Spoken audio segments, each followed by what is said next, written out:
So, I'm going to be doing a review of Blade, Mother of Evil. So this is the first volume of the short-lived Bryan Hill run from Marvel that my friend Chris sent me. Chris, thank you once again. And, yeah.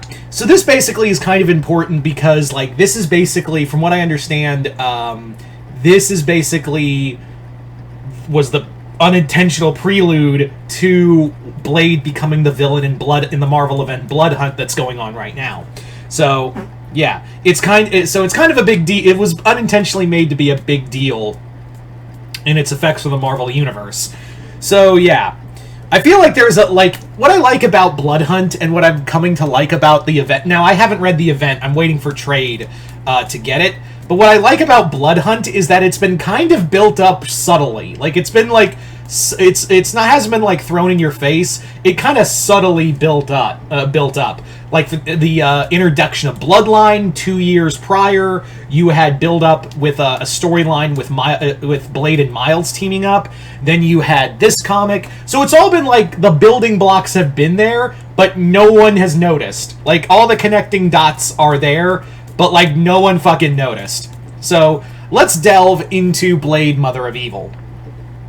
So what I like about this comic is that it's not your typical Blade book where it's like, oh, Blade's just out hunting vampires. It's almost like Bryan Hill like sits you down and goes, I know what you're thinking about what this book is, because all Blade does is a vampire hunter. Sit down and shut up. I got a better story to tell. So it's kind of funny because, again, the first issue feels like a typical Blade story, where Blade saves this woman who is of high importance from vampires, and you think that's going to be the whole story. And after Blade kills a guy who is sent to kill her, it turns out that wasn't the person who was the big evil. That was the guy who was supposed to destroy the big evil, and the woman he was protecting was the big evil. Her name is Adana, and she's called the Mother of Evil. So Adana is going to basically destroy the world, both the world of the natural and supernatural, and reshape it in her image, and Blade inadvertently caused her rise to power. So now Blade is on a quest to stop her, and in doing so, he has to battle, like, the order of the guy he killed. He has to team up with a young woman who wants to help him. He has to team up with a former lover and also ally with Doctor Strange in order to keep all of this from happening. What I like about this comic is that it's super fast-paced. Like, this book, it tells a lot of story, but also just feels like it's moving at a breezy pace. Like, it's just going. Like, it's just going at a fast pace for a story like this. I really enjoy that there's some great action sequences in here, and there's also a lot of, like, yeah, this isn't like your typical Blade story where Blade is like hunting vampires and it's a vampire plot and he's torn between being human and vampire. Like I said earlier, it feels like Bryan Hill was like, yeah, I know, that's like 90%, that's like 99.9% of Blade stories. So let's take that, turn it on its head, and have it that Blade, he's a member, he's just as effective in the Marvel universe as everyone else. So let's play to that.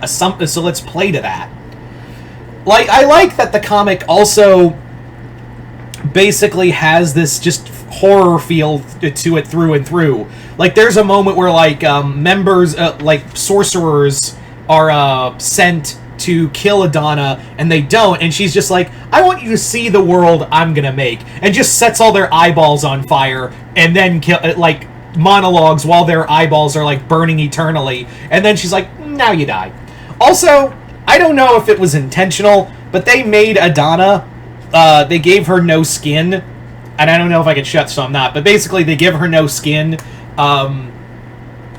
So is it just me, or did they take that from Frank or Frank and what was the woman's name from Hellraiser? Basically, the main antagonist of Hellraiser was Frank. Remember, the Cenobites were supporting characters in the first movie.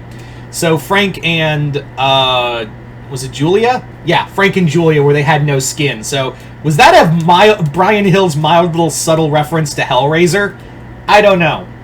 What's also I have to point out is that if you remember in my review for Incredible Hulk, which I now have Volume 2, thanks again, bro, Thanks again, Chris. The story sounds a little familiar, where Hulk is battling the Mother of Monsters and fighting all these supernatural beings in the Philip Kennedy Johnson book. And here it was like, Blade's fighting like the mother of all evil and fighting all new horrors along the way. That sounds familiar.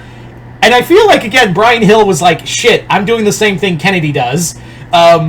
So we do have in the second volume, apparently, Hulk and Blade are going to be teaming up because there's the storyline is pretty similar. So they're like, you would have to acknowledge that, right?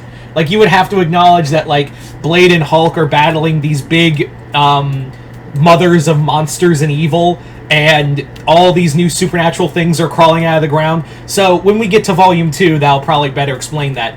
Also, Blade also now has to tap into a certain level of darkness that he hasn't gone to before. And in order to do that, we end with him going to the one person who could probably train him to kill Adana, and that's Dracula.